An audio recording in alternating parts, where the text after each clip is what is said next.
Dubai വിമാനത്താവളത്തിൽ നിന്ന് വിമാനം പോകുന്ന കണക്കാണ്. ചറവറപ്പറ വണ്ടി പോവുകയാണ്. കണ്ടോ, ഒരു ഗ്യാപ്പില്ലാതെ രണ്ട് വണ്ടികൾ മത്സരിച്ച് ഏത് ആദ്യം പോകും എന്നുള്ള നിലയിലാണ് വണ്ടികൾ വന്നുകൊണ്ടിരിക്കുന്നത്. KSRTC ഡ്രൈവറെ കണ്ടക്ടറെ കേരളത്തിൽ ആരടിച്ചിട്ടുണ്ടെങ്കിലും അവനെല്ലാം റിമാൻഡ് ചെയ്തിട്ടുണ്ട്.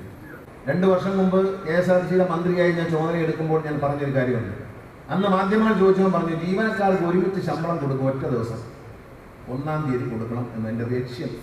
2, KSRTC ഉപേക്ഷിച്ച് സ്വന്തം വാഹനത്തിലേക്ക് പോയ ആളുകളെ മുഴുവൻ, കോവിഡോടുകൂടി പൂർണ്ണമായും പോയ ആളുകളെ തിരിച്ച് KSRTCയിലേക്ക് കൊണ്ടുവരും എന്ന് പറഞ്ഞു. എന്നോട് ഇതിനൊക്കെ എനിക്ക് സന്തോഷമില്ല. ഞാൻ ചെയർപേഴ്സണോട് പറയായിരുന്നു, ദുബായ് വിമാനത്താവളത്തിൽ നിന്ന് വിമാനം പോകുന്ന കണക്കാണ്. ചറവറപ്പറ വണ്ടി പോവുകയാണ്. കണ്ടോ, ഒരു ഗ്യാപ്പില്ലാതെ രണ്ട് വണ്ടികൾ മത്സരിച്ച് ഏത് ആദ്യം പോകും എന്നുള്ള നിലയിലാണ് വണ്ടികൾ വന്നുകൊണ്ടിരിക്കുന്നത്. ഇത് KSRTCയുടെ മാറ്റമാണ്. നിങ്ങൾ തിരുവനന്തപുരത്ത് നിന്ന് അല്ലെങ്കിൽ കോട്ടയത്ത് നിന്ന് കൊട്ടാരക്കര വഴി തിരുവനന്തപുരം പോയാൽ വല്ലപ്പോഴും ഒരു വണ്ടി കാണാം. ഇപ്പോൾ അങ്ങനെയല്ല, ഇഷ്ടംപോലെ വണ്ടിയും കാണാം, അത് നിറച്ച് ആളെയും കാണാം. കാരി അടിച്ചു പോകുന്ന വണ്ടികളല്ല.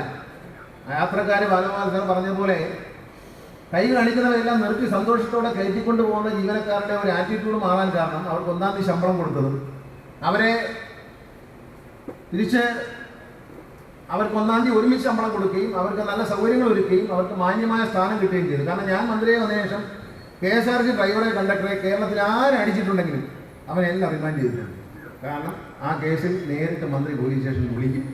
മന്ത്രി തന്നെ വിളിക്കുകയാണ്, കേസ് ശരിയായി ചാർജ് ചെയ്യണം, ആ കുറ്റക്കാരന്മാരെ റിമാൻഡ് ചെയ്യണം എന്നുള്ള കാര്യത്തിൽ എനിക്ക് ഇതുവരെ KSRTC ഡ്രൈവറെയും കണ്ടക്ടറെയും തല്ലിയ എല്ലാവരും കഴിഞ്ഞ 2 വർഷത്തിനകത്ത് തല്ലിയവരെല്ലാം റിമാൻഡ് ചെയ്യപ്പെട്ടിട്ടുണ്ട്.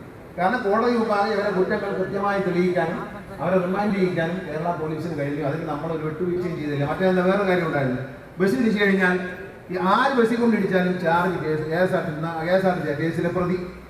ഇപ്പോൾ വക്കീലന്മാരെ വരെ ഞാൻ പോലീസ് സ്റ്റേഷനിൽ വിടും, KSRTC ഉദ്യോഗസ്ഥരെ വിടും. അവരവിടെ ചെന്ന കാര്യങ്ങൾ പറഞ്ഞ് മനസ്സിലാക്കുമ്പോൾ വാദി പ്രതിയാകും. ഏത് വണ്ടി ഇടിച്ചാലും KSRTCയെ പ്രതിയാകും. എന്നിട്ട് അതിൻ്റെ നഷ്ടപരിഹാരം മുഴുവൻ KSRTCയുടെ തലയിൽ വയ്ക്കും. ഇങ്ങനെ KSRTC എല്ലാ വിധത്തിലും നശിപ്പിക്കുന്നുണ്ട്. പക്ഷേ ഇപ്പോൾ ജീവനക്കാരാകെ മാറി. എല്ലാ ദിവസവും ആക്സിഡന്റ് പരിശോധിക്കാൻ എല്ലായിടത്തും കമ്മിറ്റിയുണ്ട്.